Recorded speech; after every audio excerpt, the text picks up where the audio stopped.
जय हिंद दोस्तों, कैसे हो आप सभी? उम्मीद है मस्त और बिंदास होंगे और अपनी पढ़ाई को जबरदस्त तरीके से कर रहे होंगे।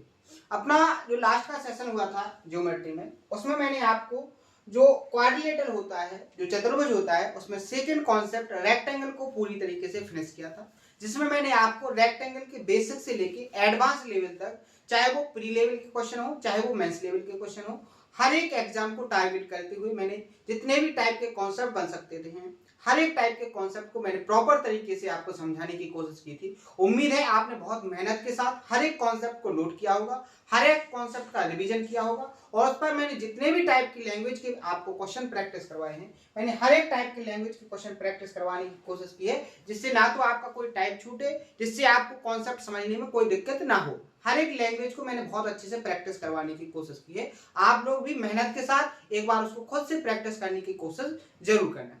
आज के सेशन में नया कॉन्सेप्ट स्टार्ट करेंगे, जो तीसरे नंबर का कॉन्सेप्ट होगा अपना, जिसमें मैंने आपको बताया था कि अपना जो क्वाड्रिलेटरल है, जो चतुर्भुज है, इसमें अपन को 4 कॉन्सेप्ट बहुत अच्छे से कंप्लीट करना है।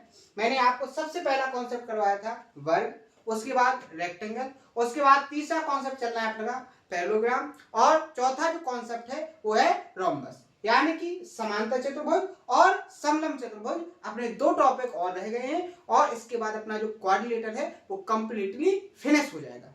क्लियर है? उसके बाद ज्योमेट्री में लास्ट कॉन्सेप्ट है जो सर्कल है। सर्कल का वेटेज 1/4 होता है, यानी कि आपका 25% होता है ज्योमेट्री का वेटेज में। ठीक है, यानी कि आपको ज्योमेट्री में केवल लास्ट कॉन्सेप्ट रह गया है सर्कल, उसको भी बहुत आसान तरीके से, बहुत टेक्निकल तरीके से, बहुत बेस्ट अप्रोच के साथ हर एक लैंग्वेज, हर एक कॉन्सेप्ट को बहुत अच्छे से समझेंगे।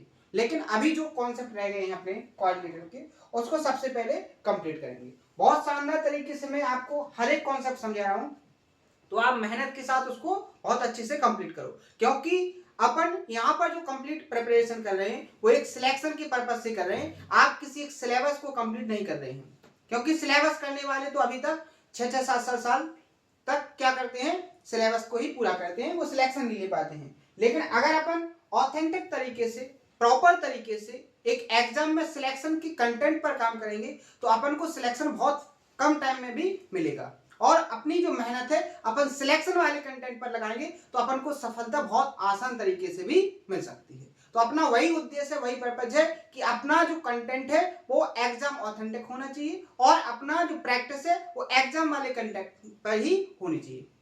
क्लियर है? तो आप लोग बहुत मेहनत के साथ पढ़िएगा। पूरा का पूरा जो कंटेंट है, जो एग्जाम के लिए बहुत इंपॉर्टेंट है, इससे बाहर आपका एग्जाम नहीं आएगा। आप इसी कंटेंट को पूरी तरीके से कंप्लीट कर लीजिएगा, आपको 100% पूरा का पूरा जो सिलेबस है इसी में मिल जाएगा और इसी पर आपको मल्टीपल टाइम प्रैक्टिस करना है। ठीक है, तो आइए स्टार्ट करते हैं। जैसे कि मैंने आपको बताया कि आज का जो टॉपिक है वो है क्या, अपना पैरेललोग्राम। क्या है? अपना पैरेललोग्राम टॉपिक है और बहुत अच्छे से इसको अपन को कंप्लीट करना है। हर एक तरीके से मैं आपको समझाने की कोशिश करूंगा कि अपना पैरेललोग्राम क्या है, यानी कि समांतर चतुर्भुज क्या है, समांतर चतुर्भुज से कौन कौन से अपने क्वेश्चन बनते हैं, कौन कौन से कॉन्सेप्ट हैं जिन पर मल्टीपल टाइम क्या होते हैं क्वेश्चन। हेडिंग बनाएंगे अपन लोग क्या, पैरेललोग्राम। हिंदी वाले लिखेंगे क्या, समांतर चतुर्भुज।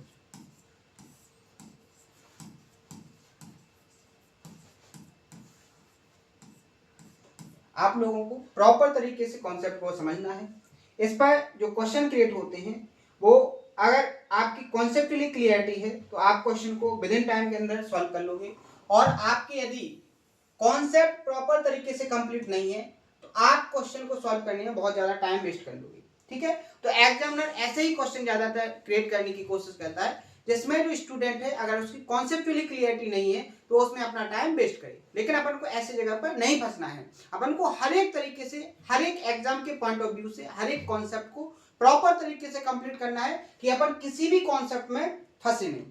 जो क्वेश्चन के अंदर कॉन्सेप्ट हो उसको विद इन टाइम के अंदर ऑब्जर्व करें और अपने क्वेश्चन का आंसर विद इन टाइम के अंदर। क्लियर है? तो शानदार तरीके से समझने की कोशिश करना। मैं सबसे पहले आपको समझाऊंगा कि अपना जो समांतर चतुर्भुज है उसका शेप कैसा होता है, उसकी प्रॉपर जो प्रॉपर्टीज होती हैं वो क्या होती हैं, जो बेसिक की पॉइंट हैं जिनसे एडवांस लेवल के कॉन्सेप्ट बनते हैं, जिनसे एग्जाम में क्वेश्चन क्रिएट होते हैं, वो क्या होते हैं। तो सबसे पहले अपन सीखेंगे जो पैरेललोग्राम है, जो समांतर चतुर्भुज है, उसका बेसिक सीखेंगे कि बेसिक है क्या, समांतर चतुर्भुज है क्या, ठीक है।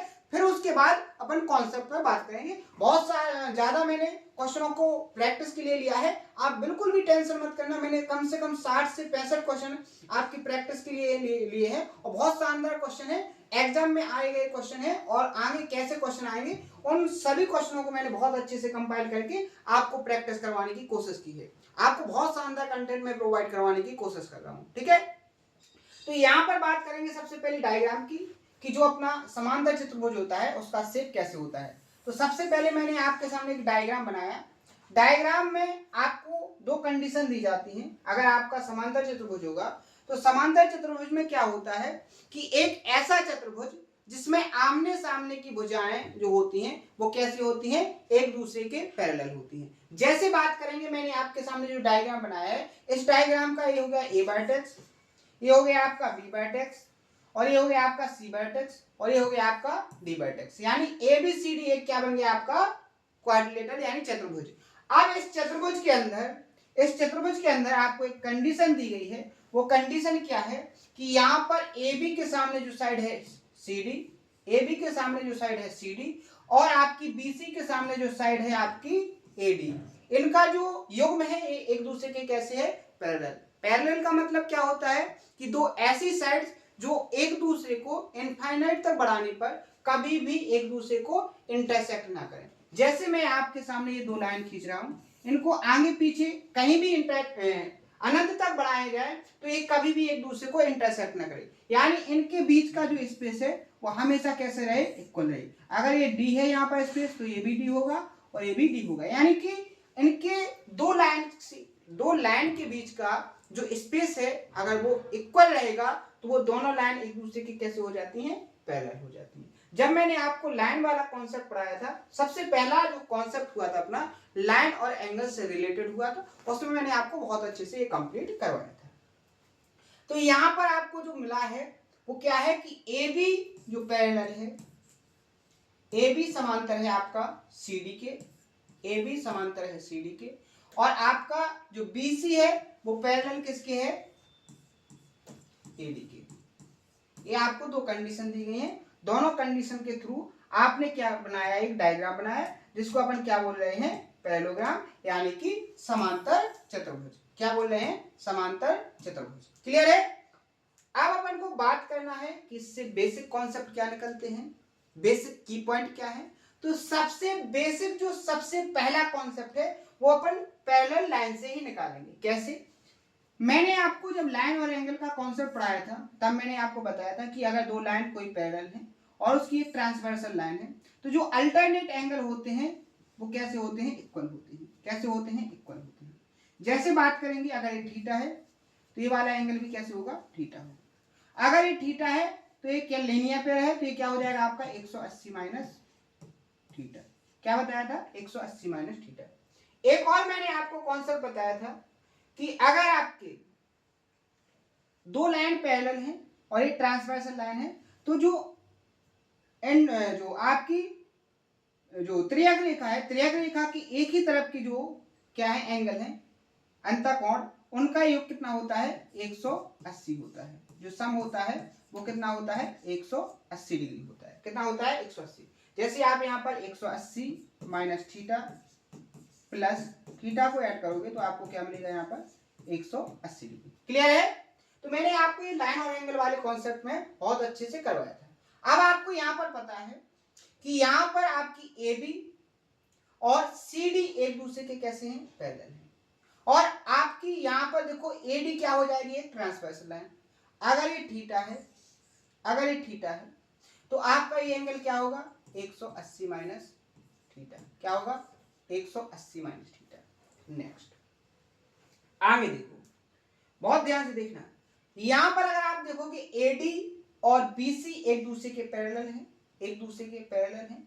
अगर ए बी आपकी एक ट्रांसवर्सल लाइन बन जाती है, अगर ये थीटा है तो आपका ये वाला एंगल जो होगा वो क्या हो जाएगा 180 माइनस थीटा। क्लियर है? ऐसे ही अगर आप बात करोगे कि आपकी ए बी और सी डी पैरेलल है और आपकी बी सी ट्रांसवर्सल लाइन है, अगर 180 माइनस थीटा है तो ये आपका क्या होगा थीटा होगा। क्या होगा थीटा होगा।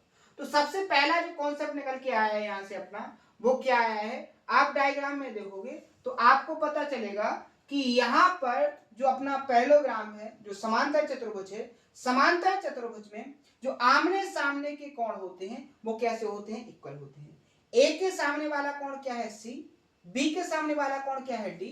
तो सबसे पहला अपन यहाँ पर कॉन्सेप्ट लिखेंगे। कॉन्सेप्ट क्या लिखेंगे कि जो एंगल ए है, एंगल ए है, ए किसके बराबर है, एंगल सी के, और आपका जो एंगल बी है, जो आपका एंगल बी है, ये किसके बराबर है, आपका एंगल डी के। क्या है, एंगल डी के। क्लियर है? यहां तक किसी को कोई डाउट, कोई दिक्कत, कोई परेशानी? सबसे पहला अपना कॉन्सेप्ट क्लियर हो गया। क्लियर है? क्लियर है? आगे बढ़े नेक्स्ट कॉन्सेप्ट। थोड़ा देखो नेक्स्ट स्लाइड पर मैं आपको बताऊंगा। यहां मैंने आपके सामने बना दिया क्या, एक समांतर चतुर्भुज, ये बन गया। क्लियर है? अब आप यहां देखो, आप यहां पर देखो, मैंने आपसे कहा था कि जब भी क्वाड्रिलेटरल के अपोजिट वर्टेक्स को मिलाओगे तो जो लाइन निकलती है वो क्या कहलाती है, उस क्वाड्रिलेटरल का डायगोनल। जैसे मैं इस वर्टेक्स के सामने वाले इस वर्टेक्स को मिलाएंगे तो क्या बन जाएगा, ये डायगोनल। समांतर चतुर्भुज एबीसी का डायगोनल। हर एक कॉन्सेप्ट को मैं प्रॉपर तरीके से आपको एक्सप्लेन करूंगा, हर एक पॉइंट को मैं डायग्राम में डिनोट करके भी बताऊंगा और आपको विद प्रूफ के साथ समझाऊंगा। क्लियर है? आप यहां पर देखो, आपका यहां पर A B parallel C D के है। अगर आपका ये वाला एंगल क्या होगा, थीटा होगा, तो ये एंगल क्या होगा, आपका थीटा होगा। क्लियर है? अगर ये वाला एंगल आपका बीटा हुआ तो ये वाला एंगल भी आपका क्या होगा, बीटा होगा। क्लियर है? इतना समझ में आया? यहां तक आपको समझ में आ गया? तो यहां पर आप देखोगे, यहां पर आप देखोगे, अगर आपको इतना समझ में आ गया तो आप यहां पर देखोगे कि यहां पर आपका ये थीटा है तो ये थीटा है, और अगर ये बीटा है तो ये भी बीटा है। ठीक है? अब आप देखो, ट्रायंगल इस वाले में और ट्रायंगल इस वाले में क्या होता है कि ये दोनों जो ट्रायंगल हैं एक दूसरे के कैसे हो गए, पैरेलल हो गए। क्या हो गए, सॉरी क्या हो गया यहाँ पर, कॉन्ग्रुएंट, यानी कि सर्वांग सम। पैरेलल भी सिमिलर भी है और एक दूसरे के कैसे हैं, कॉन्ग्रुएंट भी हैं। कॉन्ग्रुएंट में क्या होता है कि जितनी भी लेंथ होती है वो इक्वल होती है, और आपकी सिमिलरिटी में क्या होता है कि रेशियो आपका इक्वल होता है। रेशियो और एग्जैक्ट वैल्यू में डिफरेंस होता है, मैंने आपको बहुत अच्छे से बताया है। तो यहाँ पर आपके जो दो ट्रायंगल बन रहे, दो ट्रायंगल कैसे बन गए कि आपने एसी क्या खींचा है, एक डायगोनल, एक वक्रांश खींचा है। तो यहाँ पर आपको पता चला कि दो ट्रायंगल बने और दोनों ट्रायंगल क्या हो गए, एक दूसरे के कॉन्ग्रुएंट। कॉन्ग्रुएंट हो गए तो आप यहाँ पर देखो, कॉन्ग्रुएंट में क्या होता है कि करस्पॉन्डिंग साइड्स का जो लेंथ होती है वो कैसी होती है, इक्वल होती है। तो आप यहाँ पर देखो, थीटा के सामने आपकी कौन सी साइड है, ये वाली साइड। ये लेंथ आपकी किसकी बराबर होगी, थीटा के सामने इस वाली साइड की बराबर होगी कि नहीं होगी। दूसरी बात देखो, नेक्स्ट देखो, यहां पर बीटा के सामने आपकी कौन सी साइड है, ये वाली, और यहां पर बीटा के सामने कौन सी साइड है आपकी, ये वाली। तो जो मैंने साइड आपको दिखाई है, आपकी ये एडी किसके बराबर हो जाएगी, बीसी के बराबर, और आपकी जो ए बी है वो किसके बराबर हो जाएगी, सी डी के बराबर। तो दूसरा कॉन्सेप्ट आपको यहाँ पर समझ में आ जाना चाहिए कि अगर आप यहाँ पर डायगोनल निकालोगे तो यहाँ पर आप देखोगे दूसरा कॉन्सेप्ट जो होगा, यहाँ पर आपकी जो ए बी होगी, आपकी जो ए बी होगी, ए बी साइड आपकी किसके बराबर होगी, आपकी यहाँ पर सी डी के बराबर। ए बी किसके बराबर होगी, सी डी के बराबर, और जो बीसी होगी वो किसके बराबर होगी, ए डी के बराबर। जो बीसी होगी वो किसके बराबर होगी, आपकी ए डी के बराबर। क्लियर है? कोई डाउट? आगे बढ़े, समझ में आ गया? दूसरा जो कॉन्सेप्ट है वो बहुत अच्छे से समझ में आ जाना चाहिए, क्योंकि आपको बहुत ध्यान से देखना है कि बेसिक आपको मजबूत करना है। क्लियर है? दोनों मैंने जो पॉइंट आपको लिखवाए इन दोनों पॉइंटों में किसी को कोई दिक्कत नहीं होनी चाहिए। अगर कोई दिक्कत हो तो उसको कमेंट बॉक्स में जरूर बताएं। क्लियर है? आगे देखो, अगर मैं अभी थोड़ा आपको यहां पर डायग्राम में दिखाने की कोशिश करूं तो इन एंगल को थोड़ा हटा देते हैं, ठीक है। मैंने आपका ये वाला डायगोनल निकाला था, ये निकाला था ना, ठीक है। तो यहां पर अगर ये थीटा है तो आपका ये भी थीटा बन जाएगा, अल्टरनेट एंगल। और अगर ये बीटा है तो ये क्या बन जाएगा आपका, बीटा। क्लियर है? आगे देखो, अगर आप बी और डी वाले एंगल के वर्टेक्स को अगर मिलाओगे तो आपका दूसरा डायगोनल क्या हो जाएगा, आपका ये वाला हो जाएगा कि नहीं हो जाएगा। अगर ये एंगल आपका क्या है, अगर ये वाला एंगल आपका अल्फा है, क्या है, अल्फा है, तो ये वाला एंगल भी क्या होगा, आपका अल्फा होगा। क्लियर है? ध्यान से देखो, अगर ये वाला एंगल आपका गामा है तो ये एंगल आपका क्या हो जाएगा, गामा हो जाएगा। क्लियर? क्लियर? समझ में आ गया डायग्राम के अंदर? तो आप यहां पर देखो, आप यहां पर देखो, नेक्स्ट कॉन्सेप्ट अपना क्या बनेगा, नेक्स्ट कॉन्सेप्ट अपना बनेगा क्या, कि यहां पर देखो आपका इस वाले ट्रायंगल और इस वाले ट्रायंगल में, सबसे पहले इस वाले ट्रायंगल और इस वाले ट्रायंगल को ध्यान से देखो। जैसे ही आप ध्यान से देखोगे तो आपको क्या दिखाई देगा कि ये वाला एंगल और ये वाला एंगल क्या है, वर्टिकली अपोजिट एंगल। ये वाला एंगल इसके बराबर हो गया, ये वाला एंगल इसके बराबर हो गया, यानी कि जो आमने सामने के जो दो ट्रायंगल बन रहे, ये दोनों ट्रायंगल आपके कैसे हो गए, एक दूसरे के कॉन्ग्रुएंट, यानी कि सिमिलर। कैसे हो गए, कॉन्ग्रुएंट। तो यहां पर आप देख रहे हो, ऐसे ही आप कौन से ट्रायंगल, ऐसे ही आप इस वाले ट्रायंगल में देखो, इस वाले ट्रायंगल, यहां पर देखो ये वाला एंगल और ये एंगल आपका वर्टिकली अपोजिट एंगल। यहां पर ये गामा और ये भी गामा, यहां पर ये बीटा और ये भी बीटा। तो आपको यहां से पता चला है कि जो समांतर चतुर्भुज होता है उसके अगर आप डायगोनल निकालते हो तो डायगोनल से जो चार ट्रायंगल बनेंगे, जो आमने सामने के ट्रायंगल होंगे, वो कैसे होंगे, एक दूसरे के कॉन्ग्रुएंट। तो अपन क्या लिखेंगे, अगर ये पॉइंट क्या है आपका, ओ है, ये जो पॉइंट है ये ओ हो गया, तो आपका ए ओ बी, तीसरा कॉन्सेप्ट लिखोगे आप, triangle A O B, triangle A O B congruent होगा, कॉन्ग्रुएंट का ये साइन है, triangle C O D, C O D, और क्या होगा दूसरा triangle B O C, triangle B O C congruent होगा आपका triangle A O D, A O D. Clear है? समझ में आ गया? परेशानी किसी को? आगे बढ़े। अब देखो कॉन्ग्रुएंट हो गया, तो आप ध्यान से देखना, आप ध्यान से देखना आप लोग, क्या कि आप यहां देखो इस वाले ट्रायंगल की साइड और इस वाले ट्रायंगल की जो साइड होंगी, जो करेस्पॉन्डिंग भुजा होंगी, जो साइड्स होंगी, उनका जो वैल्यू होगा वो कैसा होगा, इक्वल होगा। यहां देखो अल्फा के सामने ये वाली साइड और यहां अल्फा के सामने ये वाली साइड, इन दोनों की लेंथ कैसी होगी, इक्वल होगी कि नहीं होगी, इक्वल होगी कि नहीं होगी, इक्वल होगी कि नहीं होगी। समझ में आ गया? दूसरा देखो, यहां देखो, यहां थीटा के सामने इस वाले ट्रायंगल में ये वाली साइड,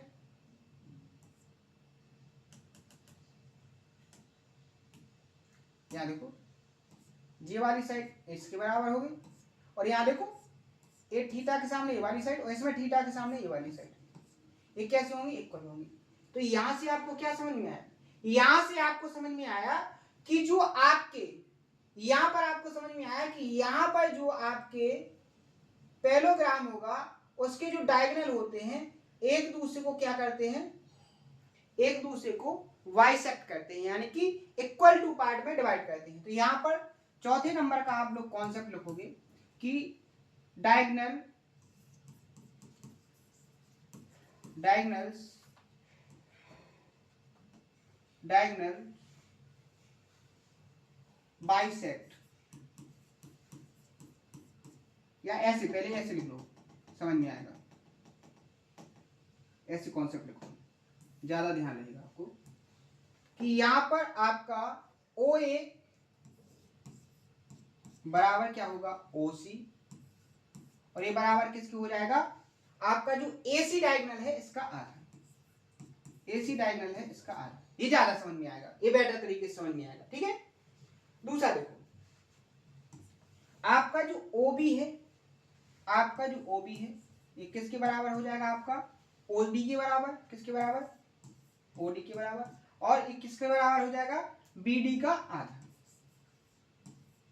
BD का आधा। क्लियर है। चौथा जो कॉन्सेप्ट मैंने आपको एक्सप्लेन किया है, इसमें कोई दिक्कत, आगे बढ़ जाए। आप यहां पर देख रहे हो कि जो पैरेललोग्राम है उसके जो आपके डायगोनल हैं वो एक दूसरे को क्या करते हैं, बाइसेक्ट करते हैं। क्लियर है, समझ में आ गया।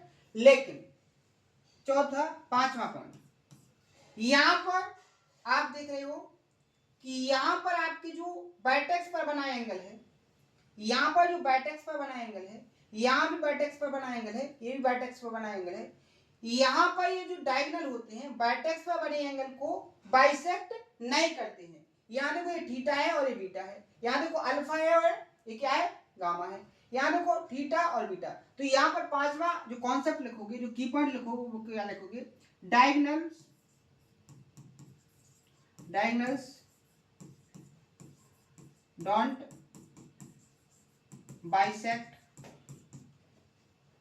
Vertex angles. हिंदी वाले लिख लेंगे कि जो समांतर चतुर्भुज में जो डायगोनल होते हैं, जो विकर्ण होते हैं, वो वर्टेक्स पर यानी कि शीर्ष पर बने कोण को समद्विभाजित नहीं करते हैं। क्लियर है। पांचों की पॉइंट आपको बहुत अच्छे से समझ में आ जाने चाहिए। क्लियर है। आगे देखो, आगे देखोगे अगर ये वाला एंगल इसके कॉन्ग्रुएंट है यानी कि सर्वांग है, तो आपको पता होगा अगर इसका एरिया 1 यूनिट होगा, इसका एरिया 1 यूनिट होगा, तो इसका भी एरिया क्या होगा, 1 यूनिट होगा। समझ में आया कुछ। मैंने क्या कहा कि अगर आपके आमने सामने के जो ट्रायंगल हैं, जो त्रिभुज हैं, अगर ये पैरेलल हैं, क्या है, अगर ये पैरेलल हैं, तो आपको पता है कि यहां पर क्या होगा, यहां पर होगा ये कि जो आपका एरिया ऊपर वाले ट्रायंगल का होगा, मान लीजिए 1 यूनिट है, तो इसका भी एरिया क्या होगा, 1 यूनिट। समझ में आया कि नहीं आया। क्लियर है। अब एक और मैंने आपको कॉन्सेप्ट पढ़ाया था, एक और मैंने आपको कॉन्सेप्ट पढ़ाया था। अगर मैं आपसे बात पूछूं कि BD पर ये जो AO लाइन है, क्या ये BD का मिड पॉइंट नहीं है, मिड पॉइंट नहीं है, तो आपको पता है कि ये जो मीडियन बन जाएगी ट्रायंगल BAD की, ट्रायंगल BAD की मीडियन बन जाएगी, तो इस मीडियन इस ट्रायंगल को इक्वल टू पार्ट के एरिया में डिवाइड करेगा कि नहीं करेगा। अगर ये 1 यूनिट है तो ये भी क्या होगा, आपका 1 यूनिट होगा। ऐसे ही आप देखोगे अगर ये 1 यूनिट है तो ये भी क्या हो जाएगा, 1 यूनिट हो जाएगा। तो यहां पर आपको बहुत अच्छे से पॉइंट नोट करके रखना है कि 6वें नंबर का जो पॉइंट आपको नोट करना है, पॉइंट को नोट आउट करना है कि समांतर चतुर्भुज, समांतर चतुर्भुज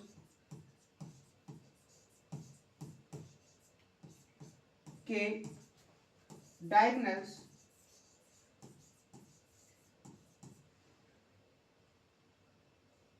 समांतर चतुर्भुज के डायगोनल्स चतुर्भुज को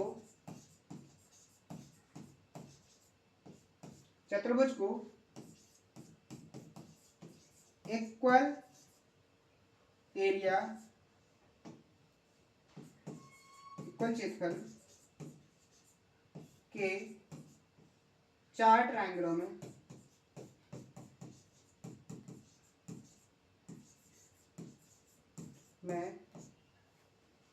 विभाजित करता है।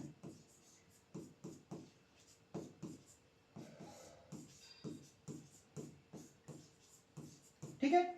यहां पर जो डायगोनल है, जो डायगोनल होते हैं, डायगोनल ने क्या काम किया कि इस ट्रायंगल के 4 इक्वल ट्रायंगल बनाए जो कैसे थे, एरिया में बराबर। लेकिन यहां पर आपको पता करना है क्या कि आपके ये जो चारों ट्रायंगल हैं वो एक दूसरे के कैसे, कॉन्ग्रुएंट नहीं है।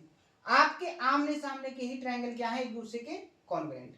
आमने सामने के ही एंगल क्या है, एक दूसरे के कॉन्ग्रुएंट, यानी कि आपका ये वाला ट्रायंगल इसके कॉन्ग्रुएंट नहीं है, लेकिन एरिया कैसा है इनका, इक्वल है। एरिया इक्वल कैसे हो गया आपका, मीडियन के द्वारा।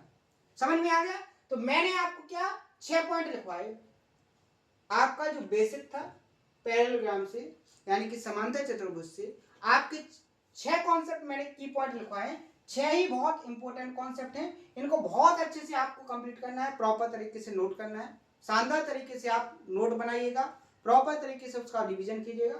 कल अपन देखेंगे इस पर क्वेश्चन। जैसे एक क्वेश्चन देखो, मैंने आपको यहां पर बताया था कि यहां पर आपके जो एंगल्स होते हैं, आमने सामने के एंगल कैसे होते हैं, इक्वल होते हैं। पहला कॉन्सेप्ट बताया था, मान लीजिए आपका यहां पर अपना ये पूरा एंगल, ये आमने सामने के एंगल कैसे होते हैं, इक्वल होते हैं। जैसे अगर ये थीटा हो गया तो ये भी क्या होगा, थीटा होगा। तो ये आपका 180 माइनस 4, मान लीजिए कैसे, ऐसे ऐसे आपको जल्दी समझ में आ जाएगा। अगर ये एक्स है तो ये भी आपका एक्स होगा, और ये अगर वाई है तो ये आपका वाई होगा। तो इस एंगल ए और बी का रेशियो क्या जाएगा, ए बाई और ए, तो एक्स रेशियो बाई रेशियो, ये क्या हो जाएगा आपका एक्स रेशियो बाई। समझ में आया कि नहीं। एंगल्स का रेशियो क्या होगा, x ratio by ratio x ratio by.